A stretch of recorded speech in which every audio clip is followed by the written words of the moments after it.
오늘 말씀 보겠습니다. 오늘 말씀은 제가 올려드린 것처럼 본문이 3개입니다. 그죠? 왜 3개를 올려드렸을까요? 예. 각 예수님의 사역에 따른 해당되는 구절들 대표적인 것들을 뽑아서 올려드립니다. 본문에 있는 거는 나중에 그 파트 들어가서 잠깐 보실 거고요. 우리는 계속해서 예수 그리스도가 누구신지에 대해서 이제 말씀을 통해 알아가고 있죠.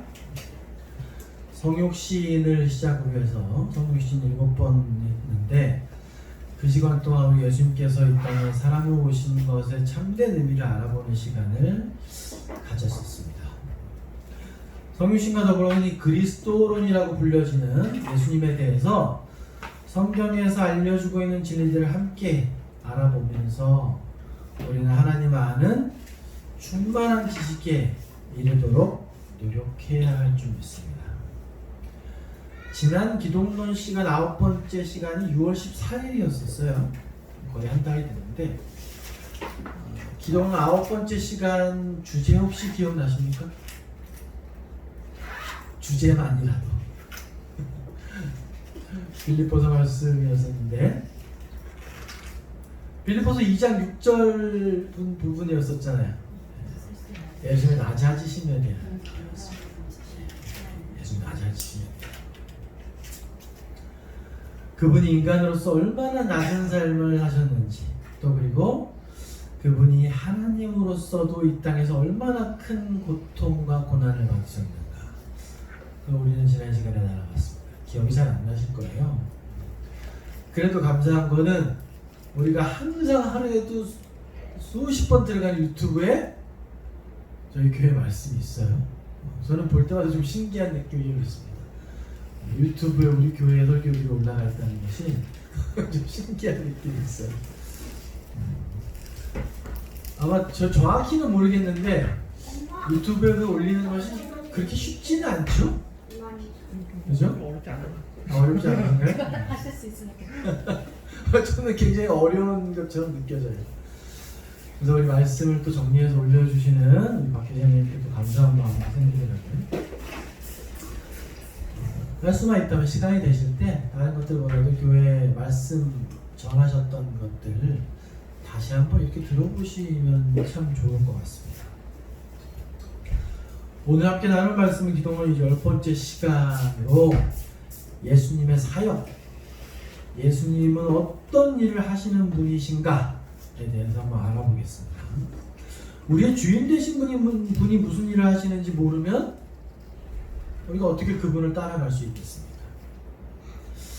장성한 자녀들이 부모님이 무슨 일을 하는지 모르고 있으면 그건 좀 이상한 일이에요. 그렇기 때문에 오늘 예수님께서 하시는 일, 그분의 사역에 대해서 우리 함께 생각해 보면서 그분을 좀 더 잘 알 수 있게 되고 그분을 따라가는 제자로서 우리의 삶의 방향을 다시 한번 확인하는 시간이 되셨으면 합니다. 여러분, 우리 믿음이 얼마나 큰지, 우리 믿음의 척도, 우리 믿음이 얼마나 강한지를 알 수 있게 해주는 기준, 알 수 있는 방법, 기준 중에 한 가지가 우리가 우리의 구세주 되신 예수님에 대해서 얼마나 알고 있는가를 보면 우리 믿음이 얼마나 큰지 알 수 있게 됩니다. 한 가지 척도 중에 하나예요. 우리가 예수 그리스도에서 얼마나 알고 있는가, 그걸 스스로 확인해 보시면 우리 믿음이 어느 정도 되는지 알 수 있습니다. 또 우리는 기도할 때 예수 그리스도에 대해서 묵상하시라고 여러 차례 말씀드렸죠. 우리 기도의 초반에 기도의 자리에 앉으셨을 때 예수님에 대해서 반드시 좀 묵상해 주십시오. 그래야 기도의 자리에 더 충만한 은혜를 받을 수 있습니다. 이렇게 말씀드렸어요. 지난번에 어떤 분은 아주 잘 되신다고 말씀하는 분도 있고 기도의 자리에서 예수님 묵상하는 것이 참 쉽지 않다고 말씀하시는 분들도 있습니다.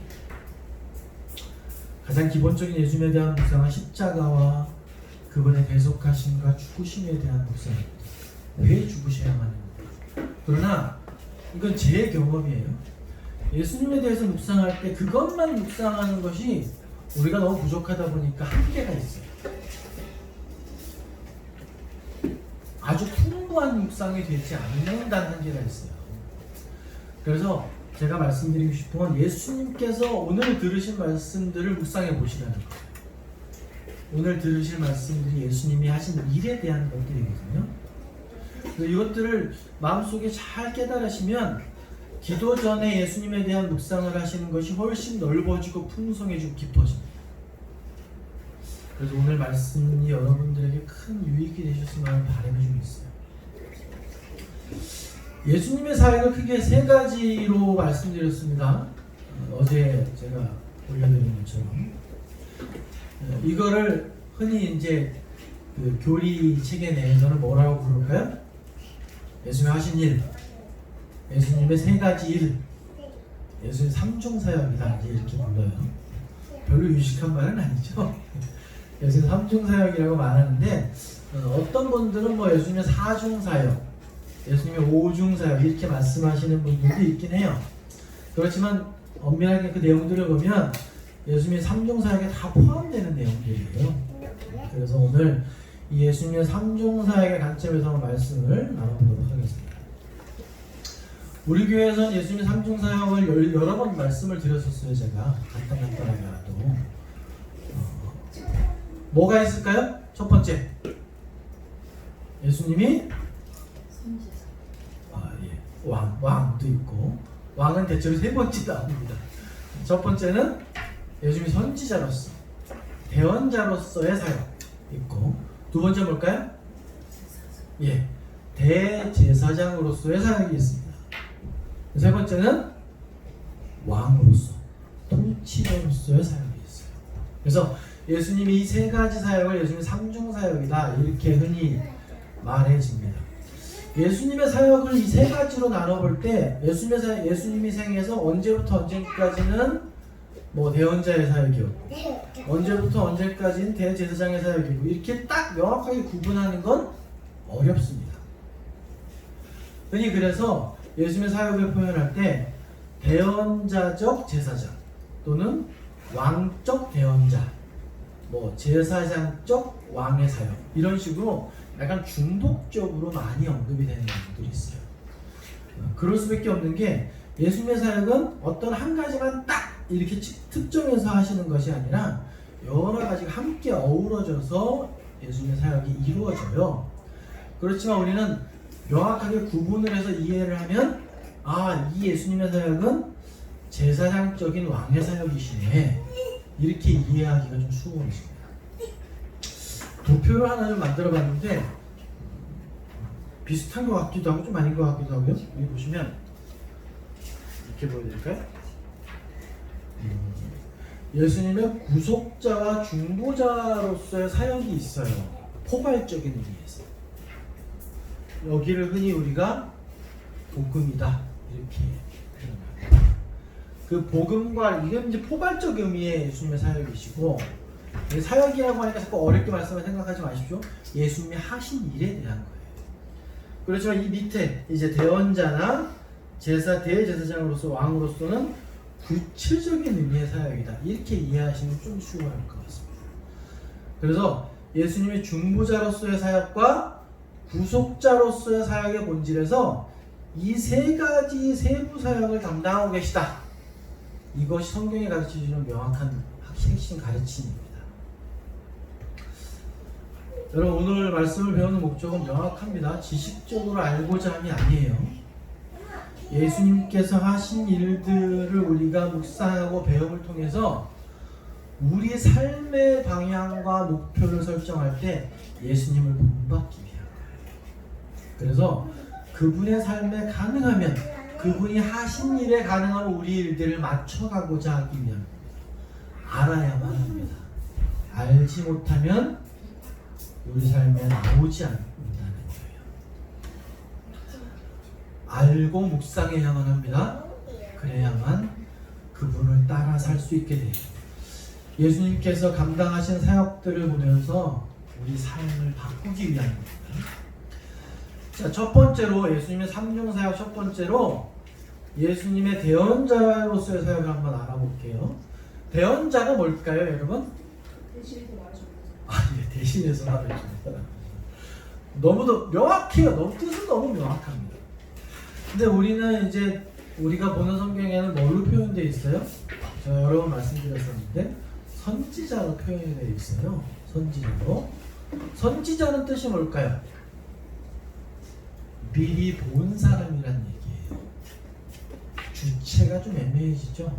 그리고 성경에 나온 그 대부분의 대언자들은 미래의 일을 이야기한 것보다 지나간 일을 회상시키거나 지금에 있는 일들의 잘못을 지적하거나 심판을 이야기하신 것이 대부분이지 앞으로 일어날 일들을 대언하신 건 별로 많지가 않아요. 물론 대언의 내용 중에 앞으로의 일어날 일, 계시를 얘기한 것은 굉장히 중요합니다. 그렇지만 대언자들이 한 말 중에 거의 대부분은 지금 있는 일이나 지나간 일들을 이야기하고 정리해 준 거예요. 그렇다 보니까 가급적이면 선지자보다는 저는 대언자라는 단어를 쓰는 걸 더 선호합니다. 근데 아마 이렇게 얘기하시면 잘 못 알아들으시는 분들이 태반일 거예요. 왜냐하면 우리가 보는 성경은 다 선지자로 표현을 하고 있기 때문에 그렇습니다. 뭐 이런 역할을 하는 세상의 직분들이 꽤 있죠. 뭐 각 나라에 나가 있는 대사들이라든가 또 각 정당의 대변인들이 있죠. 또 그리고 어떤 특정한 인물을 띄고서 다른 나라에 가는 특사 이런 개념들도 비슷한 개념입니다. 성경의 대표적인 대언자 누가 있을까요? 성경의 대표적인 대언자 생각나시는 분? 누구야? 이사야. 이사야도 아주 큰 대언자죠. 또 엘리야도 있습니다. 엘리사도 있습니다. 한 명씩 얘기해 보십시오. 침례 요한도 있죠. 예레미야도 있어요. 안 떠오르시나요? 호세아. 맞습니다. 성경에 나와 있는 하나님 말씀을 받아 전달한 사람들 다 굉장히 많습니다. 저는 큰 대언자로는 모세를 좀 들 수 있을 것 같아요. 굉장히 큰 일들을 많이 했죠. 모세는 그 민족 전체를 그 당시에 이집트라는 거대한 제국에서 인도하여낸 대언자입니다.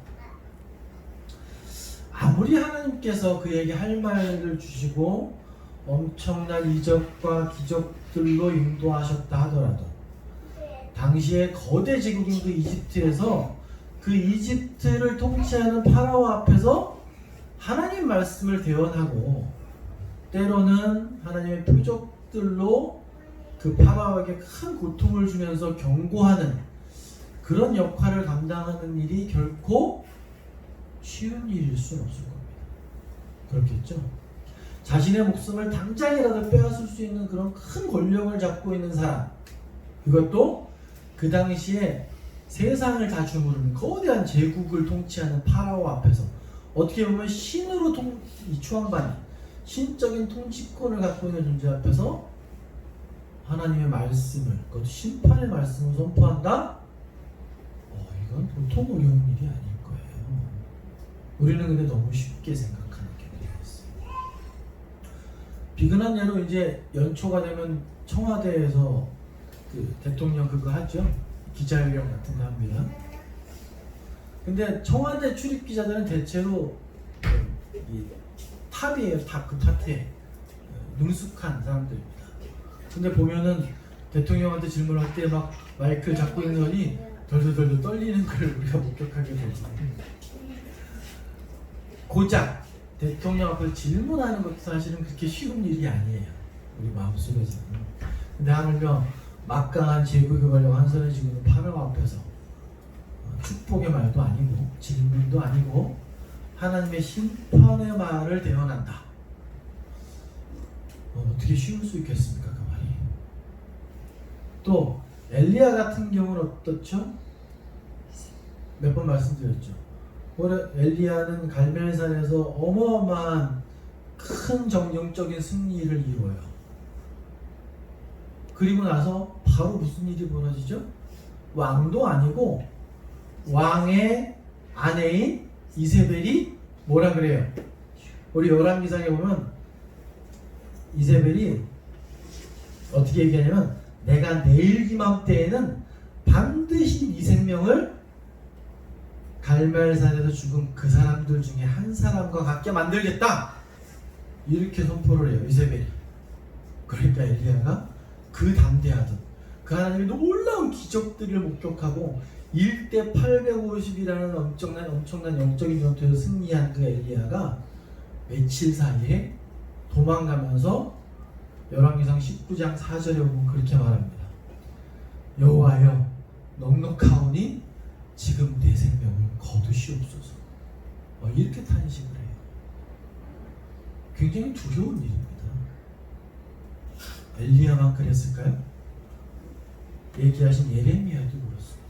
예레미야도 하나님 말씀 대언하게 되면서 자신의 일가 친척, 그리고 자신의 가문, 그리고 자기가 속한 유대 사회에서 완벽하게 따돌림을 당해요.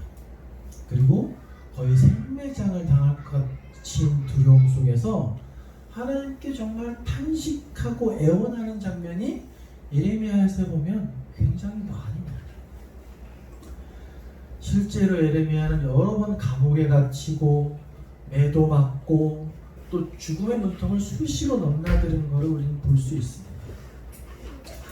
예레미야 20장 7절 8절에 보면 예레미야가 이렇게 하나님께 탄원하는 장면이 나옵니다. 여호와여, 주께서 나를 권유하심으로 내가 그 권유를 받아 싸우며 주께서 나보다 강하사 이기셨으므로 내가 대언을 했더니 내가 조롱거리가 되니 사람마다 종일토록 나를 조롱하나이다. 내가 말할 때마다 외치며 파멸과 멸망을 선포하므로 여호와의 말씀으로 말미암아 내가 종일토록 치욕과 모욕거리가 됩니다. 이렇게 외치는 예레미야의 모습을 볼 수 있습니다. 여러분, 주님께서 하나님이시니까 성부 하나님의 말씀을 받아서 그 죄악 속에 있고 배도하고 패역한 사람들에게 하나님의 저주와 심판의 말씀들을 선포하시는 게 그냥 쉽고 별 어려움이 없을 거라고 우리 생각하는 경향이 있죠. 예수님 하나님이시니까 충분히 편하게 말씀을 전하셨을 거야. 우리는 아예 생각을 안 해보거나 그냥 편하셨을 거라고 생각하는 경향이 있습니다. 제가 지금 예를 들어드린 모세나 엘리야나 예레미야나 우리 예수님까지 포함해서 과연 하나님 말씀을 대언하는 일이 쉬웠을까요? 그 일이 결코 쉽지 않을 겁니다. 여러분, 길거리에서 요즘 정말 하나님을 신실하게 따르시는 분들은 거리 설교를 해요. 거리 설교합니다. 거리 설교하는 거 쉬울까요? 거리 설교하는 거 쉽지 않습니다. 하나님 말씀을 증거하는 건 고사하고 전도지 배포하는 것도 쭈뼛쭈뼛하면서 입도 한마디 띄지 못하면서 우리는 상가에 전도지 돌려 가셨을 때 어떻게 하셨어요? 이거 한번 읽어보세요. 그냥 그러고 나오시는 수준 아니었나요? 예수님의 복음을 그 자리에서 말씀하고 나오시는 게 쉽지 않습니다. 우리 예수님께서는 그 엄혹한 시기에 유대인들에게 하나님의 말씀을 대언하시는 것이 얼마나 힘들고 어려웠을지 여러분 혹시 한번 생각해 보신 적이 있으신가요? 예수님 당시에 여러분 유대 사회는 무려 400년간이나 하나님 말씀이 없었어요. 400년간이나 하나님 말씀이 전무한 시대다 보니까 사람들이 어떻게 됐을까요? 아주 난폭하고 전혀 빛을 볼 수 없는 그런 시대를 400년을 지냈습니다. 그러니까 하나님 말씀을 제멋대로 해석하고 겉모양만 그냥 근근히 따라가는 그런 사회였었어요. 유대사회는. 그런 시대였다 보니까 하나님께서 침례 요한을 예수님 앞에 먼저 보내셔서 대언의 역할을 먼저 감당하도록 그 길을 예비하시도록 준비시키셔야만 했을 정도였었어요. 여러분, 예수님께서 십자가에서 왜 죽으셨습니까? 뭐 사탄이 그렇게 사람들을 충동질해서 그랬다. 또 대속 제물이셨으니까 당연히 그렇게 되신 거다. 화해 헌물이셨기 때문에 당연히 그렇게 죽는 것이 맞다. 물론 다 맞고 여러 가지 이유가 있습니다만, 그렇지만 예수님께서 하나님 말씀을 대언하셨기 때문에 죽임을 당하신 것이라고 생각하는 것이 성경에서 말하는 가장 기본적인 예수님의 죽음의 이유예요. 그렇죠? 그 당시에 하나님의 심판의 말씀들을 그 강팍한 유대인들에게 전하셨기 때문에 죽음을 맞으신 거예요.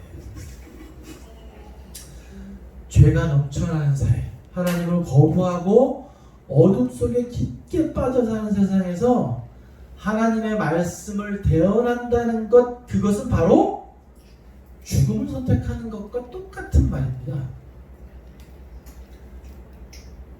주님께서 당신의 말씀을 전하시기 위해 택한 많은 대언자들의 결말도 이와 다르지 않습니다. 우리 마태복음 23장 한번 펴보실까요? 같이 한번 읽어볼까요? 마태복음 23장 34절 35절 같이 한번 읽겠습니다. 마태복음 23장 34절 35절 같이 읽을게요. 그러므로 같이 있습니다. 시작. 그러므로 내가 너희에게 선지자들과 지혜 있는 자들과 서기관들을 보내매 너희가 그 중에서 더러는 죽이거나 십자가에 못 박고 그 중에서 더러는 너희 회당에서 채찍질하고 이 동네에서 저 동네로 따라다니며 박해하리라. 그러므로 의인 아벨의 피로부터 성전과 제단 사이에서 너희가 죽인 바라랴의 아들 사가랴의 피까지 땅 위에서 흘린 의로운 피가 다 너희에게 돌아가리라. 대언자는 대부분 순교의 사명을 감당하게 되었다는 걸 우리 성경을 통해 배웁니다. 아벨은 돌에 맞아 죽었고 이사야는 토백형을 당해 죽음을 맞았습니다. 특히 예수님의 제자들은 대부분이 이 순교의 열매를 맺은 걸 우리는 알 수 있습니다. 어두워서 한 줄기 빛조차 없는 캄캄한 세상 속에서 하나님께서는 계속해서 그분의 때에 당신의 말씀으로 대언자들을 통해 하나님을 아는 빛을 비추어 주셨어요. 자신들이 어떤 죄를 짓고 있는지도 모르고 그저 전통과 간습에 따라서 죄 속에 파묻혀 사는 사람들에게 하나님께서는 정말 하나님이 사랑하시는 사람을 대언자로 택하셔서 죽음으로 밀어넣으시는 것과 마찬가지예요. 아마도 하나님께서 인간의 역사 속에서 때에 맞게끔 그분의 말씀을 선포할 대언자들을 보내주시지 않았다면 얼마나 끔찍한 일들이 벌어졌을까요? 예수님께서는요, 공생의 기간 내내 하나님의 말씀과 심판을 선포한 대언자셨습니다. 오늘 제가 올려드린 첫 번째 성경 본문이 신명기 18장 15절이었어요. 내 하나님 여호와께서 너희 가운데 너희들의 형제 중에서 너희를 위하여 나와 같은 대언자 하나를 일으키실 것이다. 너희가 그의 말을 듣게 될 거다. 이렇게 모세가 선포하고 있어요. 신명기 말씀처럼 우리 가운데 대언자 하나를 일으키시겠다고 약속하신 그 하나님께서는 때가 차니까 이제 역사상 가장 강력한 대언자를 우리에게 보내주셨습니다. 그분께서는 자신의 앞길을 예언한 침례 요한의 뒤를 이어서 바로 하나님의 왕국의 복음을 선포하셨어요. 예수님의 첫 번째 일성이 뭡니까? 회개하라, 하나님의 왕국이 가까이 왔다. 이렇게 우리 1층에 붙여져 있는 플랜카드에도 써있죠? 여러분, 지금도 우리 입에서 그 말이 선포되어야 할 때입니다. 또한 누가복음 13장 33절에서는 예수님께서는 당신 자신을 대언자라고 스스로 말씀하시는 장면도 있어요. 그러나 오늘과 내일과 모레는 내가 갈 길을 가야 하리니 대언자가 예루살렘 밖에서는 죽는 법이 없느니라. 이게 뭔 얘기입니까? 내가 대언자인데 내가 거기 들어가서 죽게 될 거야. 이렇게 말씀. 예수님 스스로 자신을 대언자라고 말씀하시는 거예요. 누가복음 13장 33절입니다. 제가 말씀 끝나고 나서 원고를 좀 올려드릴게요. 또한 주님께서는 하나님께서 침묵하신 그 400년의 시간을 마감하시면서 이 땅에 오셔서 정말 하나님의 말씀을 충실하게 전하신 대언자셨습니다. 우리 인간 인류 역사상 예수님만큼 확실한 역할을 한 대언자는 없다고 볼 수 있어요. 대언자라는 존재는 하나님의 말씀을 받아서 전하는 역할을 감당하는 사람입니다. 예수님께서는 말씀을 받아서 전하는 수준이 아니라 직접 그 말씀의 장본인이셨죠. 그렇다 보니까 어떤 면에서 견주어 봐도 예수님보다 뛰어난 대언자는 없다고 볼 수 있는 겁니다. 요한복음에도 본래 하나님을 본 사람이 없을 때 아버지 품속에는 독생하신 하나님이 나타나셨다, 이렇게 말씀하시기 때문에 하나님께 예수님께서 대언하신 그 대언은 정말 충실한 것들이에요. 예수님이 대언하신 내용들이 뭐가 있습니까? 하나님 아버지에 대한 가르침이 있었죠. 그리고 또 산상수훈에서는 여태까지는 전혀 들어볼 수 없는 그 율법의 참된 해석의 의미를 우리에게 들려주셨어요. 그 누구도 해석해 본 적이 없는 율법의 참된 의미를 우리에게 대언해 주셨습니다.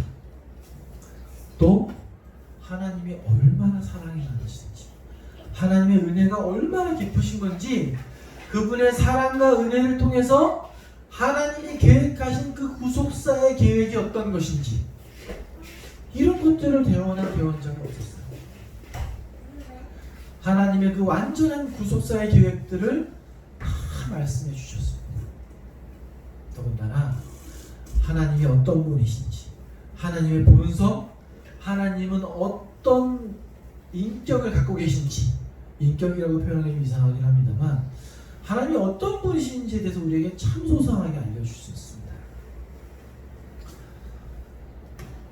완전한 그 흑암 속에서 어디로 갈지, 또 무엇을 할지도 모르고 하나님을 대적하는 자리에 있는지조차도 모르는, 자신들의 죄로 인해 어떠한 무서운 결과가 기다리고 있는지도 모르는 인간들에게 너희가 지금 어떤 처지인지, 너희가 지금 어디를 향해 가고 있는 것인지, 하나님께 어떠한 진노가 기다리고 있는 것인지, 그런 것들을 가르쳐 주실 분이 항상 필요했습니다. 지금도 그것은 마찬가지입니다. 예수님께서 이 땅에서 하나님의 말씀을 선포하는 대언자의 역할을 감당하셨다면 그분을 따르는 제자된 우리 또한 마땅히 그 대언자의 사명을 받고 있다는 것도 명심해야 되겠죠. 마태복음 28장 18절 20절에 보면 우리가 많이 아는 구절이 있습니다. 하늘과 땅의 모든 권세를 내게 주셨으니 그러므로 너희는 가서 모든 민족을 제자로 삼아 아버지와 아들과 성령의 이름으로 침례를 베풀고 내가 너희에게 분부한 모든 것을 가르쳐 지키게 하라. 볼지어다 내가 세상 끝날까지 너희와 항상 함께 있으리라 하시니라. 어떻게 하라고 우리에게 명령하셨습니까? 모든 민족을 제자로 삼아 아버지와 아들과 성령의 이름으로 침례를 베풀어라. 그리고 내가 너희에게 분부한 모든 것을 가르쳐서 지킬 수 있도록 너희가 나에게 받은 것들을 배워내라. 그래서 우리에게 주신 명령이에요. 우리 사랑하는 소망교회 지체 여러분, 하나님의 말씀을 전하는 대언자가 뭘 의미하는지 마음속으로 한번 진지하게 고민해 보시기 바랍니다. 지금 우리가 어려움에, 남북관계가 되게 어려움에 처해져 있어요. 이런 어려운 국면을 해결하려고 청와대에서 막 특사를 파견하려고 했었습니다. 그걸 이제 북한에서 공개하는 바람에 좀 문제가 됐어요. 특사는 어떤 일을 하는 사람이었을까요? 북한에 가가지고 대통령의 의중, 정말 핵심 의중을 잘 전달하는 역할을 하는 사람이죠. 그 사람은 대원자입니다. 얼마나 중요한 이치일까요? 우리나라에서 남북관계가 좀 어려워져서 대통령의 정말 참 속의 뜻을 전달하라는 특사, 굉장히 중요한 이치죠. 하나님 우리에게 주신 대언자의 사명은 얼마나 중요할까요? 특사 수준에 비할까요? 그것과 비교할 수 없을 만큼 중요합니다. 김하중이라는 분이 쓴 책 다 아시죠? 하나님의 대사라는 책인데 제가 그 책을 읽어보질 않았는데 개인적으로 굉장히 멋있는 표현이라고 생각을 합니다. 우리는 하나님의 대사다. 우리 민족 역사를 보면 조선시대에는 우리가 명나라나 청나라의 속국이었어요. 명나라 청나라를 황제로 모시고 우리나라 왕은 왕이죠. 그래서 명나라 사신이 그 황제의 서신을 갖고 오면 그 지금도 있는 경복궁의 근정전 앞에 그 단위에는 명나라 사신이 서요. 그리고 우리나라 왕은 그 밑에 무릎을 꿇고 왔습니다. 그걸 명나라 사신이 그 위에 올라가서 그 서신을 쫙 펴고 그 황제의 서신을 읽어줘요. 그럼 우리나라 왕은 그 밑에서 무릎 꿇고서 머리를 조아리고 그 서신을 읽습니다. 그 명나라 서신은 사실 높은 사람이 아니에요. 근데 왜 우리나라 왕보다 높은 자리에서 그걸 읽을까요? 황제의 뜻을 갖고 전달하기 때문에 그래요. 우리에게 주신 이 하나님의 놀라운 복음, 그리고 그분의 재림하신다는 소망, 또 두려움으로 받아야 될 하나님의 공의의 심판에 대한 소식. 여러분들 이 놀라운 대언자로서의 사명을 어떻게 취급하고 계십니까? 예수님께서는 당신의 공생의 전체를 들어서 하나님 말씀을 증거하는 일에 사용하셨습니다. 그렇다고 우리 인생 전체를 그렇게 쓰라고 말씀드리는 건 아니에요. 나에게 부여된 대언자로서의 사명을 나는 어떻게 받아들이고 있는가를 한번 진지하게 돌아보시라고 말씀드려요. 우리 주님께서 하나님이신 그분께서 이 땅에 하나님 말씀을 전하는 대언자로서의 사명을 충실하게 감당하셨다면 우리 또한 그분의 사명을 진지하고 충실하게 받아들여야 하는 것이 아니겠느냐, 이 질문을 하고 있는 겁니다. 여러분, 평상시에 내 입에서 하나님 말씀이 얼마나 나옵니까? 내가 뱉어내는 단어나 문장들이 대부분 내 생각이나 세속적인 말들 아닌가요? 내가 주님의 대언자라면 내가 어떤 말들을 뱉어야 할까 한번 깊게 고민해 보셨으면 좋겠습니다. 예수님의 두 번째 사역을 한번 볼까요? 대제사장으로서의 사역을 한번 보겠습니다. 제가 지금 드리는 말씀을 잘 한번 주의 깊게 들어보십시오. 이해를 못하실 수도 있습니다. 예수님께서는 우리의 대제사장이 되신다는 것은 하나님 앞에서 우리를 대표하시는 거예요. 그렇죠. 근데 예수님이 대언자로서 이 땅에 사셨다는 건 우리에게 하나님을 대표하신 겁니다. 이해되십니까? 네. 예수님께서 하신 사역, 즉 그분의 일이 대언자로는 하나님 말씀을 전하는 것입니다. 그러나 제사장으로서는 우리를 대표해서 하나님 앞에 서시는 거예요. 다르죠. 똑같은 예수님이 하신 일이지만 대언자는 하나님의 말을 우리에게 전하시는 위치고 대제사장은 우리를 위해 하나님께 중보하는 역할입니다. 방향이 달라요. 대언자는 하나님께서 우리에게, 제사장은 우리를 통해 하나님께 이렇게 가는 일입니다. 우리를 대신하여 그분께 나아갈 수 있도록 도와줄 대제사장이 필요하다는 것에 동의하시나요? 마땅히 동의할 수밖에 없습니다. 성경에서는 너무도 많은 곳에서 우리 주 예수 그리스도께서 우리의 대제사장이 되신다는 것을 말해주고 있습니다. 어디에 제일 많이 나올까요? 히브리서에 가장 많이 나오죠.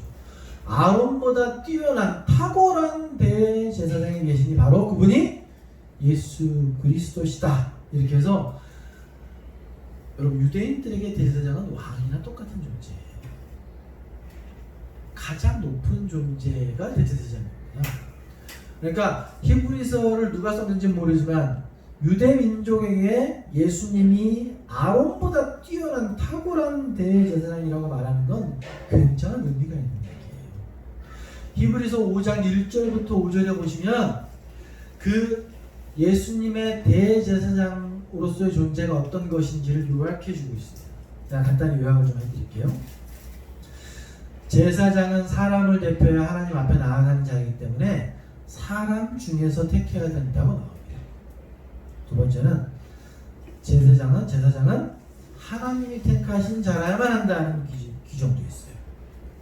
세 번째는 제사장은 하나님의 일을 하는데 사람을 위해서 활동하는 사람이라고도 나옵니다. 하나님의 일을 하지만 사람을 위해 활동하는 자다.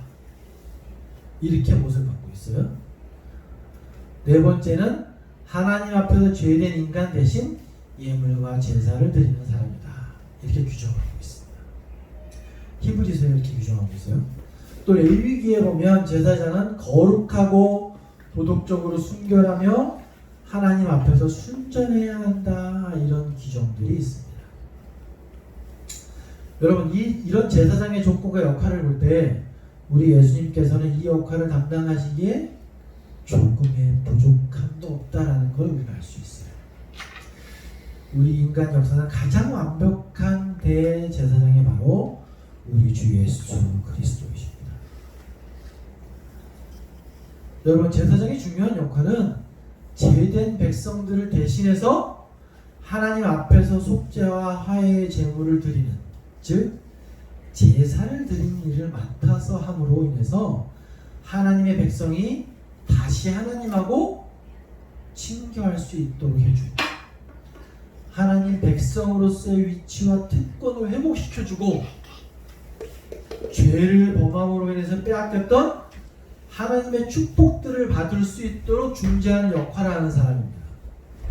제사장의 역할이에요. 그거 다시 한 번만 얘기해 주세요. 네. 제사를 드리는 일을 맡아서 함으로 인해서 하나님과 친교할 수 있도록 해주고, 하나님 백성으로서의 위치와 특권을 회복시켜주고, 죄를 범함으로 인해서 뺏겼던 하나님의 축복을 받을 수 있도록 중재하는 역할입니다.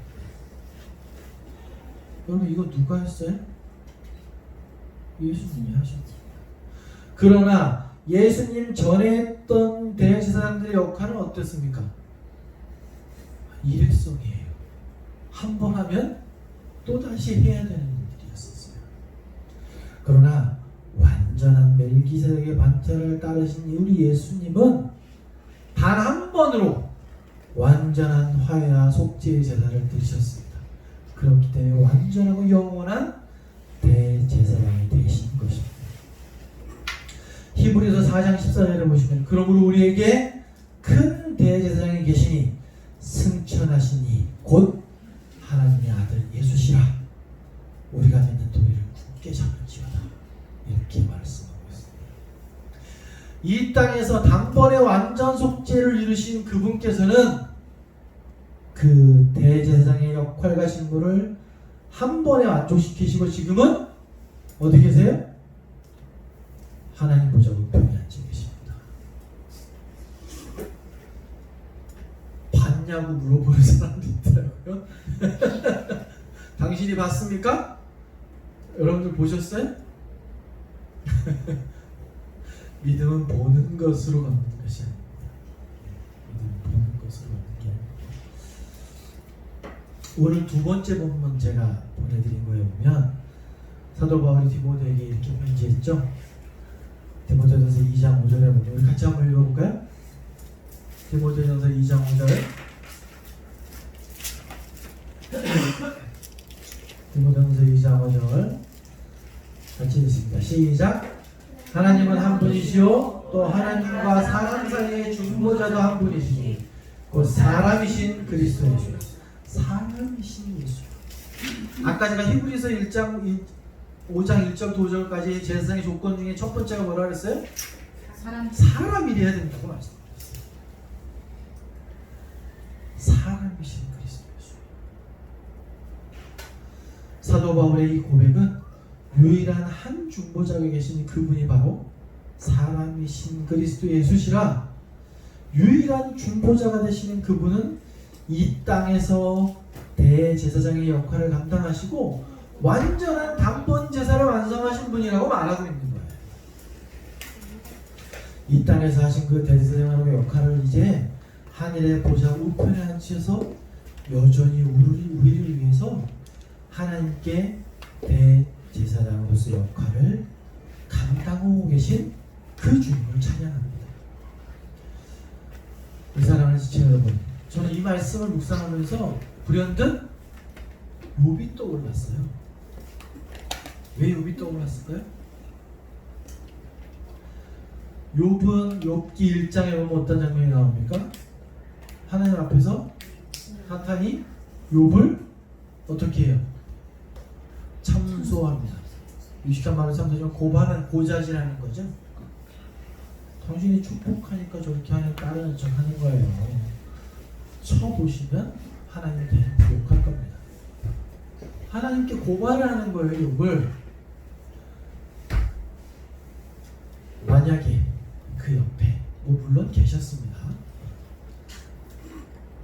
예수님께서 지금처럼 우리를 중보하시면서 대제사장으로 변화하고 계셨다면 욥이 그런 고난을 받지 않았을 수도 있지 않을까? 그런 생각이 떠오릅니다. 하늘 보좌 우편에 앉으셔서 단 한순간도 놓치지 않으시고 지금도 나를 위해 중보하십니다. 내가 무슨 죄를 짓고 하나님 앞에 하나님을 거역할지라도 사탄이 와서 주님 죄 보세요. 죄 지금 저러고 살아요. 이렇게 고발을 해도 주님께서 그것을 나를 위해 중보하고 막고 계시다. 여러분 이거 한번 그 이미지를 한번 떠올려 보십시오. 얼마나 큰 축복일지 한번 생각해 보십시오. 여러분 히브리서 7장 25절 한번 가보세요. 이 말씀 같이 한번 읽어볼게요. 히브리 제가 말씀드린 걸 히브리서 기자가 미리 얘기해 줬습니다. 히브리서 7장 25절 같이 읽습니다. 시작. 그러므로 자기를 힘입어 하나님께 나아가는 자들을 온전히 구원하실 수 있으니 이는 그가 항상 살아계셔서 그들을 위하여 하시니라. 아멘. 여러분들이 아무리 극악한 죄를 지을지라도 아무리 반복해서 죄를 짓더라도 여러분이 아무리 낮고 비천한 자로 살아갈지라도 그 순간에도 주님께서는 하나님 보좌 우편에서 우리를 변호하고 계세요. 우리를 위한 대제사장 역할을 감당하고 계세요. 지금도 우리를 위해 하늘에서 대제사장의 역할을 감당하시는 그분께 우리가 정말 가장 감사할 수 있는 것이 무엇이냐면요. 극악한 죄를 저질러도 중보하시나요? 전 그러실 거라고 믿습니다. 어떤 죄를 상상하시는지 모르겠지만 네. 한번 생각해 보십시오. 어떻게 변호하실까요? 극악한 죄를 졌을 때? 글쎄요. 여러분 살인죄를 지면은 왜 법관 출신이나 검사 출신의 검사장급을 영입할까요? 변호를 잘 받기 위해서. 지휘. 그 재판관 친구가 변호하니까 충분히 변호가 되는 거 아닙니까? 재판관이 누구세요? 하나님이시죠? 그 옆에서 누가 변호하십니까? 예수 변호하시죠? 우리가 유죄가 될 수가 없는 거예요. 공의의 손상이 가지. 그렇죠. 그렇게 하면 예수님이 다 여기서 하셨기 때문에 그렇습니다. 우리가 그렇죠. 예수 그리스도 안에 있기 때문에 그렇기 때문에 이런 말을 좀 세게 들어주세요. 말을 세게 들어주십시오. 아니 오해했을 때 잘못 또 오해하실 수 있으니까. 오해하시는 분 계세요? 그냥 그래도 얘기를 해야 예, 예수님 안에 있기 때문에 이게 가능한 그런 거죠. 거지. 그렇습니다. 예수님이 아들이라서 변호해 주니까 네. 그런 거다 그런 게 아니에요. 맞습니다. 여러분 우리가 그분이 나를 위해 대제사장으로 역할을 하시는 것을 가장 감사해야 될 것은 그것이 아니라 우리가 그분의 이름으로 기도할 수 있다는 거예요. 여러분 예수님은 평생을 기도로 사셨습니다. 그리고 우리의 기도를 가르치셨고 친히 기도의 본을 보이셨으며 십자가 위에서 기도로 생을 마감하셨습니다.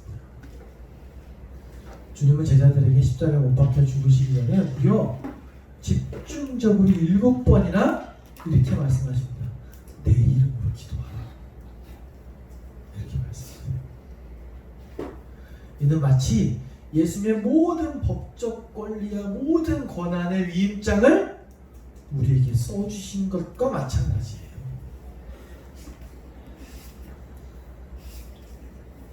이 땅에서 하나님 말씀을 대언하셨던 그 예수님께서는 이제 하늘 아버지 옆에서 우리를 위해 중보하시고 우리를 위해 기도하고 계시고 우리를 위한 대제사장으로 그 보좌 옆을 지키고 계신 것입니다. 지금 이 순간에도 예수 그리스도 그분께서는 하나님께 저를 변호하고 사탄이 나를 참소하지 못하도록 가장 훌륭한 가장 탁월한 대제사장이 되셔서 나를 변호하고 계십니다. 그러니까 지금도 나를 위해 중보하고 있다. 기도 자리에서 참 계속 우리가 예수님의 중보자로서의 그 역할을 묵상하셔야 되겠죠. 묵상하면 기도가 얼마나 은혜가 되겠습니까? 진짜 우리 사랑하는 성도교회 여러분, 이 사실을 묵상하고 깊게 깨닫게 될 때 여러분 마음속에 정말 또 놀라운 감사와 평안이 찾아오겠죠? 네. 그 주님을 찬양합니다. 네. 우리의 중보자시고 대제사장이신 그분이시기에 우리를 어떠한 존재도 참수할 수 없는 거예요. 사도 바울로서 8장 30사절 이하에서 그렇게 고백하죠. 누가 정죄하리요? 죽으실 뿐 아니라 다시 살아나신 이는 그리스도 예수시니 그는 하나님 우편에 계신 자요 우리를 위해 간구하시는 자시니라. 사도 바울이 그렇게 고백하잖아요. 그 뒤에 사도 바울이 더 자세하고 길게 그분께서 우리를 향한 사랑은 누구도 끊을 수 없어 이렇게 쭉 얘기해 줍니다. 지금도 하나님 보좌 우편에 앉아 계신 그분께서는 우리 육신이 연약해서 범하는 그러한 죄들 여전히 변호하고 계십니다. 우리의 대제사장이신, 아니 나 개인의 대제사장이 되시는 그 주님을 찬양합니다. 세 번째 예수님 사역 한번 볼게요. 예수님 통치자, 왕으로서의 사역이 있습니다. 여러분 예수님의 이 세 번째 사역은 대체로 앞으로 일어날 일로 보시기를 원해드려요. 넓은 의미에서는 그분께서는 성육신하시기 전에 우리 왕이셨어요. 이 땅에서 대언자 역할을 하시면서도 우리 왕으로 살아가셨다는 거 맞는 말입니다. 제가 앞으로 일어날 일이니까 막 얘기를 막 하시려는 분들을 제가 이렇게 느낌을 받았는데 제가 초반에 분명히 말씀드렸습니다. 예수님 왕적인 대언자, 왕적 대제사장의 역할들을 함께 하셨다라고 말씀드렸어요. 그렇지만 예수님이 이 땅에 왕으로 재림하시는 그 순간부터가 어떻게 보면 이 세 번째 사역의 본격적인 시작이다 이렇게 볼 수 있다는 말씀이에요. 예수님께서는 성육신하셔서 공생애를 시작하신 그 순간부터 대언자의 사역을 충실히 감당하셨습니다. 지금은 우리를 위해서 하나님 옆에서 대제사장의 역할을 수행하고 계시죠? 이제 그분께서 실질적이고 물리적인 모습으로 이 땅에 재림하실 때 그 예수 그리스도께서 왕자에 앉아 통치하시는 실질적이고 물리적인 왕국이 이 땅에 건설될 것입니다. 그때 왕으로서의 사역을 감당하게 되실 거예요. 다시 한번 말씀드립니다. 예수님께서는 영원전부터 왕이셨어요. 그분께서 우리의 왕 되시면 전혀 변화가 없었습니다. 그러나 아까 말씀드렸던 포괄적인 의미에서의 해석과 실질적인 적용의 해석에는 약간 차이가 있을 수 있어요. 어떤 것도 틀렸다고 얘기하실 수 없다는 겁니다. 다만 구체적인 적용을 어떻게 보느냐의 차이가 있을 수 있다는 겁니다. 주님께서 지금도 대언자로 살고 계십니다. 하나님 앞에서 우리의 대언자 역할을 하고 계시죠. 우리가 잘못한 것들에 대해서 말씀을 해주고 계시잖아요. 제사장의 역할과 동시에 대언자의 역할도 하고 계신 거예요. 지금 이제 그분께서는 때가 되면 장차 왕으로 이 땅에 실질적인 왕국으로 나타내실 겁니다. 물리적인 왕위의 자리에 앉으실 거예요. 우리 요한복음 20장 6절 한번 펴보십시오. 같이 읽겠습니다. 요한복음 20장 6절. 우리 계시록 수요일마다 나올 때 몇 번 같이 읽었던 구절이에요. 계시록 20장 6절 같이 읽습니다. 시작. 이 첫째 부활에 못 찾으셨나요? 요한복음 아 죄송합니다. 요한계시록 20장 6절. 이제 제가 말을 하고도 무슨 말 했는지 이렇게 잘 인식이 안 돼요. 계시록 20장 6절입니다. 읽겠습니다. 시작. 이 첫째 부활에 참여하는 자들은 복이 있고 거룩하도다. 둘째 사망이 그들을 다스리는 권세가 없고 도리어 그들이 하나님과 그리스도의 제사장이 되어 1000년 동안 그리스도와 더불어 왕노릇하리라. 계시록 20장에서 말씀하시고 있듯이 장차 이 땅에 임할 예수 그리스도의 직접적인 통치가 이루어지는 그 왕국에서 그분과 함께 우리는 왕으로서 그분을 도와서 통치하게 될 것이다. 이렇게 말씀하고 있습니다. 제가 몇 번 말씀드렸던 적이 있거든요. 여러분, 가장 이상적인 국가는 어떤 정치 체계를 갖고 있는 국가라고 생각하시나요? 가장 이상적인 국가 체계. 민주주의? 민주주의라고 했는데 민주주의일까요? 네. 아니면 사회주의? 요즘은 뜨는 그 체계가 사회적 자본주의예요. 국가에서 좀 못 사는 사람들에게 많이 혜택을 베푸는 사회주의적인 체제가 가미된 자본주의 시장 체계. 이런 체계가 좀 더 안전하지 않을까 이렇게 생각을 하긴 하는데, 아까 오장님 말씀하신 것처럼 제 생각에는 사람에게 완전한 정치 체계는 완전한 왕이 통치하는 왕권 국가라고 생각합니다. 핵심은 뭐예요? 여기서 왕권 국가라는 게 핵심이 아니에요. 완전한 왕이 통치하는 그게 핵심입니다. 그렇기 때문에 인간 세상에선 이루어질 수 없어요. 왜? 뭐가 없어서? 완전한 왕이 없기 때문에. 그분께서 왜? 말씀하십시오. 지금도 완전한 왕 계신데 백성이 엉망이죠. 백성이 엉망이면 완전한 왕이 통치하셔도 완전한 왕국이 안 될까요? 안 되죠. 백성들이 계속 거역하는데요. 한번 묵상해 보십시오. 제가 나중에 말씀드렸어요. 나중에 일어날 왕국. 나중에 일어날 왕국. 거기서도 왕이 아무리 완전해도 백성이 거역한다면 할 수가 없는 거죠. 나중에는 거역하지 않겠죠? 나중에 그러니까 그게 중요한 게 백성이 변해야 된다는 거잖아요. 사람. 그것도 이제 왕이 하시는 거죠. 왕이 통치가 들어가는 그런 백성으로 변화돼야 된다는 사람이. 제가 자꾸 말씀을 하시면 시간이 쫓겨서 그분께서 우리 왕이 되신다는 것, 그래서 내가 그분의 나라의 백성이고 함께 주님의 보좌에 함께 앉아 통치자로서 살 수 있는 그러한 나라가 온다는 것. 여러분 그거에 대해서 한번 깊게 묵상해 보신 적이 있으세요? 그분이 왕이시고 내가 그분과 함께 통치자로 살 수 있는 그런 나라가 온다는 것. 여러분 요즘 인터넷에 보면 유튜브에 굉장히 많이 올라온 영상 중에 한 가지 종류가 뭔지 아세요?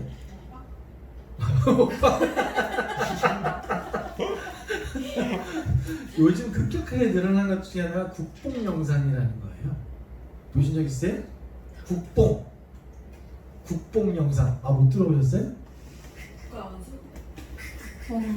지원자매님 아시죠? 이제 취한다고요. 국가가 이제 뭐 대한민국이 잘 나간다 뭐 이런 거. 그냥 봉해가지고. 전 대부분 아실 줄 알았는데 모르시는구나. 생각보다 유튜브 많이 안 보신다는 거니까. 그렇죠. 우리나라가 굉장히 잘하고 있다. 네. 아. 우리나라가 이제 완전한 선진국에 있고 선진국을 인도 끌고 가고 있는 선진국 중에 가장 뛰어난 국가다. 문화적으로도 탁월하다. 백범 김구 선생님이 그렇게 염원했던 문화적인 세계의 선진국, 그게 우리나라가 이미 이루었다. 이래가지고 뭐 여러 가지 증거들을 이렇게 조합해가지고 우리나라가 탁월한 국가다라는 영상이 굉장히 많아졌어요. 저도 그 영상을 가끔 보거든요.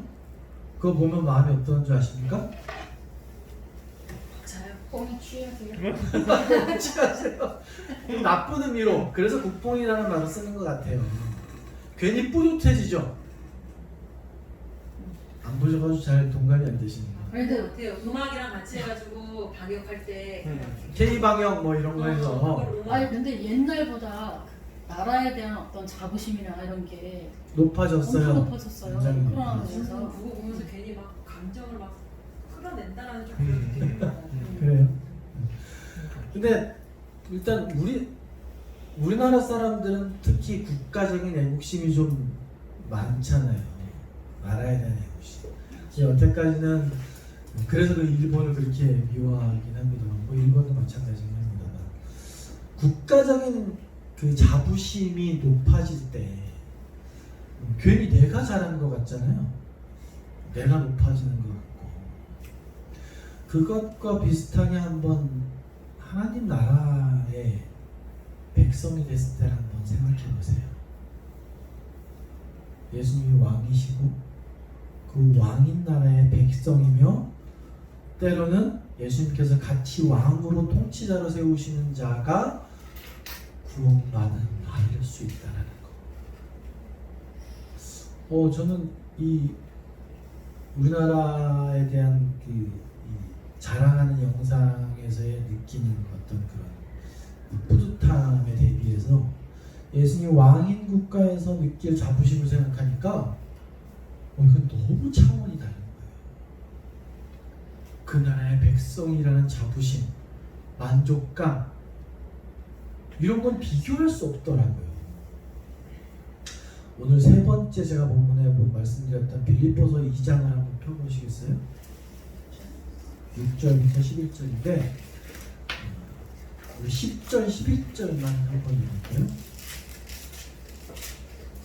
9절부터 한번 읽겠습니다. 9, 10, 11절 9, 10, 11절 같이 읽습니다. 시작. 이러므로 하나님이 그를 지극히 높여 모든 이름 위에 뛰어난 이름을 주사 하늘에 있는 자들과 땅에 있는 자들과 땅 아래에 있는 자들로 모든 무릎을 예수의 이름에 꿇게 하시고 모든 입으로 예수 그리스도를 주라 시인하여 하나님 아버지께 영광을 돌리게 하셨습니다. 이 주님께서 자신을 비워 종의 형체를 입으시고 자신을 낮추시고 죽기까지 순종하셨고 그러므로 이제 하나님께서 사람을 중심으로 한 모든 피조 세계를 회복하실 수 있게 되셨는데 그렇기 때문에 하나님께서 어느 누구의 참소나 어느 누구의 저항도 전혀 고려하지 않으시고 마땅히 모든 피조세계의 주인으로 철장으로 다스릴 왕으로 세우셨다고 사도 바울이 지금 이야기하고 있죠. 여러분, 가장 축복된 사람은 주님을 왕으로 모시고 그 나라에 사는 사람이다. 이렇게 볼 수 있습니다. 여러분, 주님이 앞으로 우리에게 통치하실 나라가 어디 나오면, 어딜 보면 잘 알 수 있을까요? 계시록 21장 이하에 보시면 계시록 21장 9절부터 22장 5절까지 한번 보시면 나중에 주님께서 왕이신 그 나라에 대해서 말씀해 주시고 있어요. 주님이 이제 왕이신 거는 지금이죠. 그러니까, 제가 여러 차례 말씀을 드렸는데 그러니까 나중에 미래의 주님이 천년왕국의 실질적인 왕국으로 통치하시는 부분을 말씀드립니다. 오영재님은 실제적인 그렇게 되면은 미래의 왕. 완전한 왕이 통치하시면 그 미래에는 백성들도 완전한 백성이 되지 않나요? 물론입니다. 완전 그렇겠죠. 천년왕국에서는 응. 여전히 그 안 믿는 자들이 계속 남아 있잖아요. 그렇다면 지금이랑 별반 다를 게 없어. 그렇게 생각하세요? 맞습니다. 네. 응? 맞습니다. 어떻게요? 아, 그거 지금 말씀드릴 시간이 없어요. 계시록, 예, 계시록 오해 회의입니다. 아니 근데 잠깐만요. 지금도 우리가 주님을 왕으로 모시고 그 나라에 하나님의 살아서- 왕국이라는 큰 개념에서 보면 네. 하나님이 왕으로 통치하고 계시고 네. 모든 것이 하나님의 왕국에 이루어지는 일이죠. 그러니까 그러니까 예수님이 우리의 왕이시고 그 나라에 살고 있기 때문에 우리가 하나님의 자녀로서의 자부심이 굉장히 크잖아요. 근데 그때는 이제 굉장히 실질적인 그 눈에 보이는